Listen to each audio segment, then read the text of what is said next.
मेदक जिले में वाक़ रिहायशी स्कूल की प्रिंसिपल इंचार्ज नसीमा शेख ने बताया कि 2 तालिब इल्म जो मंगल को मेदक जिले के नरसापुर कस्बे में तेलंगाना अक़लियती रिहायशी स्कूल और कॉलेज बॉयज़ से भाग गए थे, हैदराबाद में अपने वालिद के साथ महफूज पाए गए। ये वाक़या मंगल को नरसापुर कस्बे में पेश आया। SI रंजीत कुमार के मुताबिक 2 भाई मोहम्मद आमिर उम्र 12 साल और मोहम्मद नवाज अली उम्र 11 साल नरसापुर शहर के नरसापुर के अक़लियती रिहायशी स्कूल में 7वीं और 8वीं क्लास में पढ़ते हैं।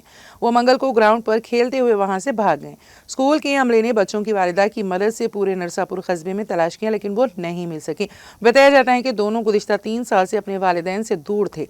माँ नरसापुर में रहती हैं और बाप हैदराबाद में रहता है। SI ने बताया कि स्कूल की इंचार्ज प्रिंसिपल नसीमा शेख की शिकायत पर मुकदमा दर्ज किया गया है और तफ्तीश जारी है।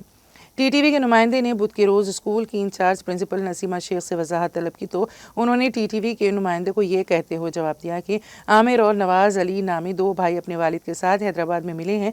नरसापुर बस स्टैंड पर पूछगछ के बाद ये बच्चे वहां पाए गए। जिस नंबर से उन्होंने अपने वालिद से 300 रुपये का गूगल पे लिया था। प्रिंसिपल नसीमा शेख ने बताया कि नरसापुर पुलिस और स्कूल का अमला इस इत्तला की बुनियाद पर वहां गया कि बच्चे वालिद के साथ हैं और बच्चे वहां पाए गए। बच्चों की तलाश के बाद पुलिस और स्कूल के अमले ने राहत की सांस ली।